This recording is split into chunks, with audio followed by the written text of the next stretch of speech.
Cerita Silat Online Channel mempersembahkan serial Pendekar Raja Wali Sakti.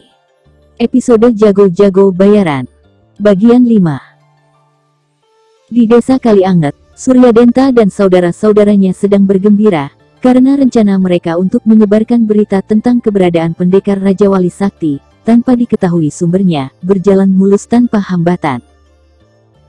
Bahkan orang-orang rimba persilatan mulai meninggalkan desa menuju kawah neraka yang berada di luar batas desa Kalianget sebelah utara. Namun, kegembiraan empat bersaudara itu tidak berlangsung lama, karena Ki Pungkur mulai menyebarkan hasutan untuk memilih kepala desa yang baru. Sedang Ki Pungkur dengan terang-terangan menyodorkan Ki Karangseda sebagai calon tunggalnya. Aku jadi curiga, jangan-jangan semua ini sudah diatur oleh Ki Karangseda, kata Mayadenta setengah bergumam. Saat itu mereka tengah berada di kedai Pak Rahim. Kedai yang menjadi langganan mereka untuk mengisi perut dan memecahkan segala permasalahan. Benar, sambung Tirtadenta. Tidak mungkin orang-orang rimba persilatan datang ke sini kalau tidak ada yang mengundang. Dan kita sudah tahu, mereka ke sini untuk menunggu Pendekar Raja Wali Sakti. Aku sendiri jadi bingung, bagaimana mereka bisa tahu kalau pendekar itu akan lewat sini. Sambung Bayudenta setengah bergumam. 1000 keping uang emas. Benar-benar hadiah yang menggiurkan untuk satu kepala manusia. Tapi tak masalah bagi Ki Karangseda. Bahkan 10 kali lipat pun, dia sanggup menyediakan, kata Mayadenta menggeleng-gelengkan kepalanya. Sementara Suryadenta hanya mendengarkan. Apa yang dikatakan adik-adiknya memang benar. Ki Karangseda adalah seorang yang paling kaya di desa ini. Dan semua juga tahu, Ki Karangseda sangat berambisi jadi kepala desa. Dia tidak puas hanya sebagai wakilnya saja. Menurutnya, dialah yang lebih pantas jadi kepala desa. Dia tidak pernah rene ninggalkan desa. Sedangkan Ki Jatirekso belum lama kembali ke desa, lantaran mengembara. Suryadenta menengadahkan kepalanya. Dia ingat sekarang, kalau antara Ki Karangseda dan Ki Jatirekso dari dulu tidak pernah sepaham. Ada saja yang menjadi perselisihan di antara mereka. Sejak tadi kau diam saja, Kakang. Apa yang kau pikirkan? Tegur Tirtadenta. Ya. Desah Suryadenta agak kaget. Apa yang kau pikirkan? Tanya Mayadenta mengulangi pertanyaan tadi. Belum sempat Suryadenta menjawab, tiba-tiba perhatian mereka beralih pada Ki Pungkur, yang tahu-tahu sudah ada di dalam kedai. Dia melangkah ringan menghampiri empat bersaudara yang duduk menghadapi satu meja. Tanpa dipersilakan lagi, Ki Pungkur menuang arak yang ada di atas meja ke dalam mulutnya. Lezat sekali arak ini, kata Ki Pungkur seraya meletakkan guci arak yang sudah kosong. Tidak ada yang menanggapi kata-kata Ki Pungkur. Semua hanya memandang dengan tatapan kurang senang. Lebih-lebih Mayadenta, dari dulu dia memang tidak pernah menyukai laki-laki itu. Semua orang tahu, Ki Pungkur selalu menggunakan harta kekayaannya untuk kepentingan pribadi. Dan tidak ada gadis-gadis di desa ini yang lolos dari perhatiannya. Sedang Mayadenta pun tahu, kalau mata laki-laki itu selalu memandangnya dengan liar dan binal. Bahkan saat ini pun mata Ki Pungkur juga terus merayapi wajah cantik di depannya, yang juga tengah memandangnya dengan penuh kebencian. Apakah kalian sudah mendengar pengumuman? Kata Ki Pungkur tidak mempedulikan empat pasang mata yang menatapnya tanpa ada persahabatan. Sudah, sahut Suryadenta datar dan dingin suaranya.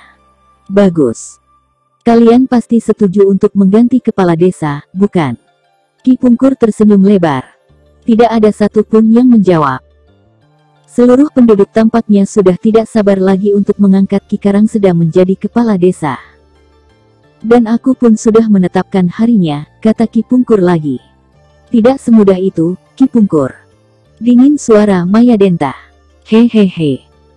Semuanya mudah diatur, Ki Pungkur terkekeh seraya mengedipkan matanya ke arah gadis itu. Penduduk tidak akan pernah memilih kakakmu. Mereka masih setia pada Ki Jatirekso yang pasti akan kembali lagi, kata Tirtadenta agak muak melihat tingkahnya. Apa yang kalian harapkan dari seorang pengecut seperti itu, heh? Seketika itu juga wajah Ki Pungkur berubah. Ki Jatirekso lebih baik daripada Ki Karangseda, dengus Tirtadenta. Wih, orang pengecut begitu kalian anggap baik? Melarikan diri pada saat seluruh penduduk membutuhkannya. Kalau dia memang seorang kepala desa yang baik, kenapa tidak bertindak? Dia kan punya hak untuk mengusir mereka semua. Suara Ki Pungkur terdengar meledak-ledak dan berapi-api. Wajahnya merah padam. Asal kau tahu saja, Ki Jatirekso tidak melarikan diri, dia sedang menyelidiki siapa pembuat onar di sini. Sahut Suryadenta dingin. Kalian pasti tahu bahwa orang-orang itu datang atas undangan Ki Jatirekso. Dia memang punya dendam pribadi dengan pendekar Raja Wali Sakti, karena anak yang dititipkan perempuan iblis Pulau Karang padanya, tewas. Dan perempuan itu minta ganti rugi dengan kepala pendekar Raja Wali Sakti. Tanpa menunggu tanggapan dari 4 bersaudara itu, Ki Pungkur langsung berbalik meninggalkan kedai. Sedang 4 bersaudara itu masih tetap duduk di tempatnya. Kata-kata Ki Pungkur begitu jelas dan gamblang. Bahkan Pak Rahim yang duduk di sudut, langsung terbangun. Kalian percaya pada kata-katanya? Mayadenta memecah kebisuan. Entahlah, desah Suryadenta seraya bangkit. Kawah neraka bukanlah tempat yang ramah dan gampang dicapai. Bagi yang nyalinya kecil, langsung mengundurkan diri dari percaturan memperebutkan kepala pendekar Raja Wali Sakti. Tapi tidak sedikit juga yang nekat, meskipun nyawa sebagai taruhannya. Kini, sudah tak terhitung lagi berapa jumlah yang tewas di tempat itu, sebelum bertemu dengan pendekar Raja Wali Sakti. Sementara itu, Sanggabawung terus melangkah memasuki daerah kawah neraka. Di belakangnya, tampak Sangga Kelana. Tidak kurang dari 10 mayat yang mereka jumpai, begitu menginjakkan kaki di daerah ganas itu. Semua mayat-mayat itu dalam keadaan rusak mengenaskan. Has! Tiba-tiba terdengar suara mendesis. Sanggabawung langsung menghentikan langkahnya. Sedang matanya liar mengawasi sekitarnya. Tiba-tiba Sangga Kelana mencolek pundak kakaknya. Kedua matanya mendelik lebar melihat beberapa ekor ular dari berbagai macam jenis, sedang merayap menghampiri. Suara mendesis yang disertai bau amis, semakin tajam menusuk hidung. Buru-buru Sanggabawung mengeluarkan pedangnya. Kita telah terkepung, Kakang, desah Sangga Kelana bergetar. Nampaknya ular-ular itu ada yang mengendalikan, bisik Sanggabawung. Kini mereka benar-benar sudah terkepung oleh ratusan ular berbisa dari berbagai macam jenis. Sementara suara mendesis makin keras terdengar. Melihat keadaan yang demikian, Sangga Kelana segera merapatkan punggungnya ke punggung Sanggabawung. Sementara ular-ular itu semakin mendekat ke arah mereka. Awas! Seru Sanggabawung tiba-tiba. Bersamaan dengan itu, seekor ular belang mencelat ke arah Sangga Kelana. Secepat kilat anak muda itu mengibaskan goloknya. Tak ampun lagi, ular itu langsung menggelepar dengan tubuh terpotong jadi 2. Bau amis darah yang keluar dari tubuh ular tadi, membuat ular-ular lainnya makin beringas. Kini mereka sibuk mengibaskan goloknya dan membabat ular-ular yang mencoba mendekat. Dalam waktu yang singkat saja, tidak terhitung lagi ular yang terbabat dan putus jadi 2 bagian. Namun herannya, ular-ular lainnya bukannya surut melihat temannya mati, tapi malah tambah semakin banyak. Celaka! Bisa kehabisan nafas kalau begini. Rumut Sanggabawung tersengal. Binatang celaka ini semakin banyak. Dengus Sangga Kelana. Sementara keringatnya sudah bercucuran membasahi wajah dan lehernya. Cepat pergi dari sini. Seru Sanggabawung. Kau! Jangan hiraukan aku. Ah! Kakang! Sanggawabung meringis. Salah seekor ular berhasil menyambar kaki kanannya. Kontan saja dia membabatkan goloknya ke arah ular itu. Dan darah pun langsung muncrat dari tubuh ular yang telah buntung. Tapi tiba-tiba satu ekor lagi berhasil menerkam kaki kiri Sanggabawung. Iya! Sangga Kelana melompat tinggi ke udara. Goloknya berkibas cepat sekali. Tampak 5 ekor ular langsung terbabat buntung. Cepat pergi. Ah! Sanggabawung tidak mampu lagi bertahan. Hampir seluruh tubuhnya sudah dibelit ular-ular yang langsung mematukinya. Sangga Kelana menggeram menyaksikan kakaknya mati dengan begitu tragis. Sementara tubuh Sangga Bawung menggelepar tak karuan dilibat puluhan ekor ular. Sangga Kelana kembali melompat lebih tinggi, dan kabur dari tempat itu. Dia baru berhenti berlompatan setelah jaraknya agak jauh dari tempat itu. Sangga Kelana membungkuk menahan nafasnya. Belum sempat dia bernafas lega, tiba-tiba seluruh tubuhnya bergetar hebat. Ada suara auman harimau yang begitu dekat. Dia terkejut sekali dan matanya mendelik melihat seekor harimau besar mengendap-endap menghampiri. Mati aku, keluh Sangga Kelana putus asa. Sementara harimau itu makin mendekat ke arah Sangga Kelana. Suaranya yang besar bagai guntur, telah membuat pemuda itu menciut nyalinya. Seluruh persendiannya terasa lemas tak bertenaga. Baru saja terlepas dari satu bahaya, kini sudah menghadang bahaya lain yang tidak kalah ngerinya. Tubuh harimau itu besar sekali, lebih besar dari anak kerbau. Tiba-tiba harimau itu melompat bagai kilat ke arah Sangga Kelana. Sejenak anak muda itu terkesiap, lalu harimau itu melompat bagai kilat ke arah Sangga Kelana. Sejenak anak muda itu terkesiap, lalu dengan cepat sekali dia melenting ke atas menghindari sergapan harimau itu. Sangga Kelana bergidik juga merasakan terjangan harimau itu lewat di bawahnya. Dengan cepat sekali dia melenting ke atas menghindari sergapan harimau itu. Sangga Kelana mengibaskan goloknya begitu dia berada di atas. Namun tanpa diduga sama sekali, harimau itu melentingkan tubuhnya dengan manis dan lentur sekali, sehingga tebasan golok Sangga Kelana menyambar angin. Kemudian setelah kakinya menginjak tanah kembali, dia bersiap-siap lagi untuk menerima serangan berikutnya dari si Raja Hutan itu. Ayo maju, serang aku, seru Sangga Kelana nekat. Harimau itu mengaum keras menggetarkan bumi. Wih, kau pikir aku takut? Sangga Kelana menyemburkan ludahnya. Sangga Kelana menggerakkan kakinya menyusur tanah. Goloknya dia kibas-kibaskan di depan dada. Sementara kedua matanya terpicing lebar menatap harimau yang hanya diam mendekam di rumput tebal. Harimau itu kembali mengaum keras.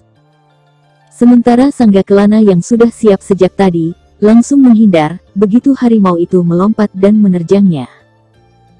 Sangga Kelana menjatuhkan tubuhnya seraya mengayunkan goloknya ke arah perut hewan itu.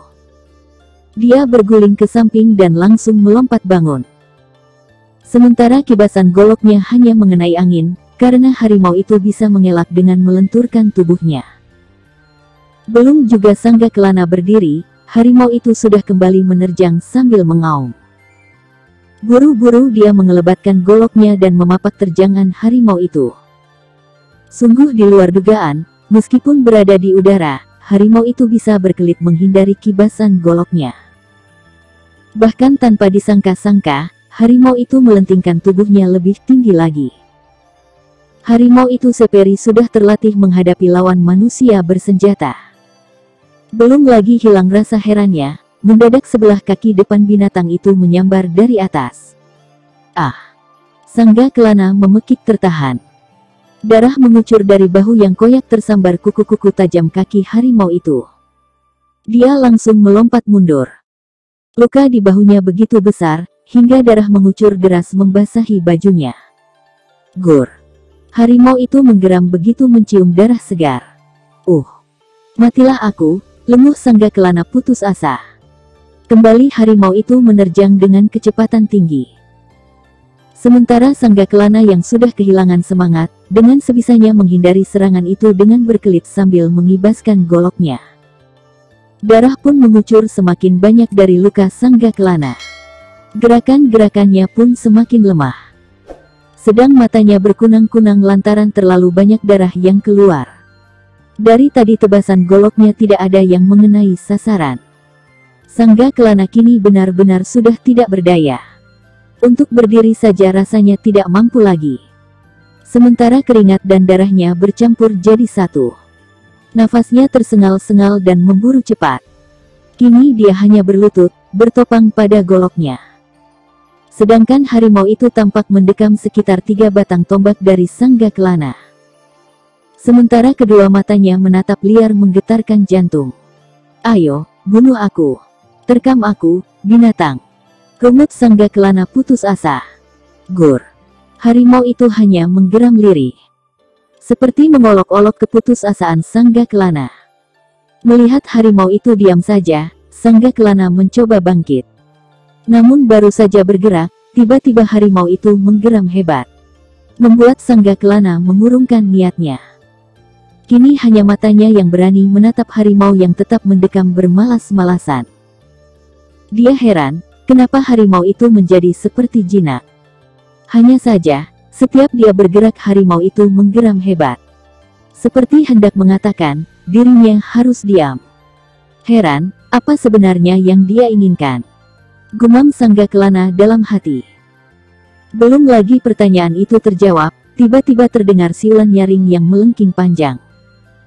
Siulan itu menggema, seakan-akan datang dari segala arah.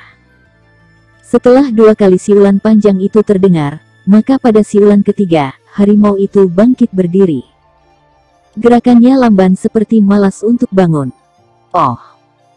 Sanggakelana semakin kaget ketika matanya menangkap sesosok tubuh berjubah merah sudah berdiri di depannya. Dia seorang perempuan tua yang rambutnya sudah memutih dan tergulung ke atas. Wajahnya penuh keriput, namun sinar matanya tajam menatap Sanggakelana. Seluruh tubuhnya terbungkus jubah merah yang longgar. Sementara tangan kanannya menggenggam tongkat dengan beberapa kelukan berkepala bulat yang tak beraturan bentuknya. Belang. Suara perempuan aneh itu terdengar serak dan kering. "Habisi dia." Harimau besar itu menggeram lirih, lalu segera menerkam tubuh Sanggakelana yang sudah tak berdaya lagi.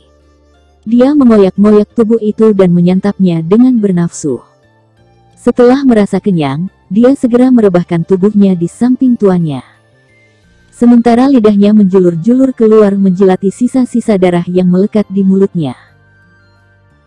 Lalu nenek penguasa kawah neraka yang berjuluk Ratu Macan Kumbang itu mengajak binatang piaraannya pergi meninggalkan bangkai Sanggakelana yang tinggal tulang-tulang saja.